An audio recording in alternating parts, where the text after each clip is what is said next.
This is Scott the Fix-It Guy. Our goal with our videos is to empower you to be able to do the repairs on your own and save a whole lot of money and also get that great feeling of having fixed it by yourself. Today we're going to be installing a laundry center. This is an older one that's been put into a new apartment. So we're going to go over how you can hook it all up in terms of the water lines, the drain lines, and the gas lines. First thing I'll do is remove these two Phillips head screws here from this panel so I can remove this panel. It's going to give me better access to where I hook up the vent line for the dryer. And in some cases it can also allow you to get to your water connections behind the washer dryer. On this one the connections are to the side of the washer and dryer. So I'll zip out those screws. And we have it unplugged. At this point, we're going to lift up, pull back on this panel, get that out of the way. There's the dryer vent that comes from the dryer and hooks to the dryer vent tube. But to get to all this, we're going to pull the machine out. So I've opened up the door and I'm grabbing the inside of the frame. I pull a little to the right, a little to the left, and I'm gradually getting the machine out. One thing you could do too is you can spray some Windex underneath the feet below the washing machine so it can move a little bit easier. In this case what I did is I put a blanket underneath. You could use a towel, and what it does, it just breaks the friction. It's going to make it a lot easier to get that machine out.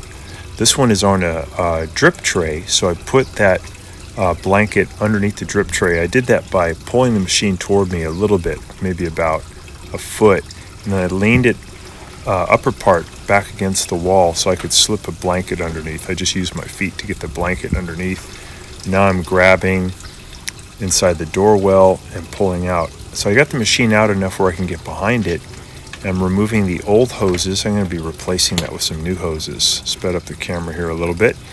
And I also checked the inside screens as I did this to make sure they were clean. So I'm going to tighten this one up with the pliers. And this is H for hot, so make sure we get the right one. So that goes to the red valve, right? Because that's for hot. We're going to screw that on. The best hoses, by the way, are a little bit different from these. They would be with a metal braid around them. They're a little bit harder for them to burst. These are brand new rubber hoses, so they're pretty good. I turn on the hot side. I'm just making sure there's no leaks. Then I'll do the cold side. It is wise to get long hoses, maybe 6-foot hoses, so that it makes it easier for you to get the machine out later if you have to repair something, because it's kind of in this closet or cubby hole.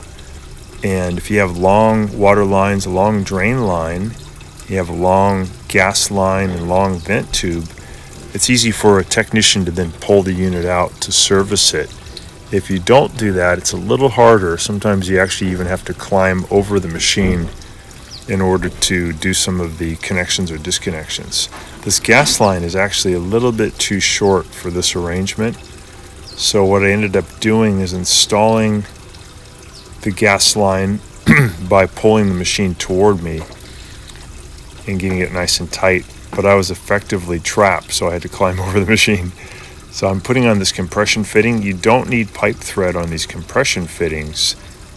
They're the ones that are connected right to the gas line, closest to the gas line. If it has an adapter, usually those do need some pipe thread, so Teflon type pipe thread to make a nice gas tight connection. So I'm getting that nice and snug with my wrench, and then I'll connect the other side. To climb over, I just put my foot in the access area near the gas line and lifted myself up over the dryer and then came down the other side, which is not ideal, but it did work. Got over to the other side, pushed the machine in a little bit, and now I'm going to sit down, put my feet on the tray, grab the inside of this door well that's next to it, and use my leg muscles to push this heavy unit back into position. Otherwise, it's pretty hard to get these things to go back in. With these drip trays underneath it, it's even a little bit tougher to make these things move. but that blanket underneath really does help to break the friction. So I got it almost in position. I want to pull the washing machine all the way to the front of that drip tray. So I'm keeping the drip tray still with my feet and then pulling the machine toward me. Now I'm going to use my leg muscles again to push further back to get this machine all the way back in. Just take your time here. You got to make sure you're not crushing the dryer vent hose by pushing it too far back.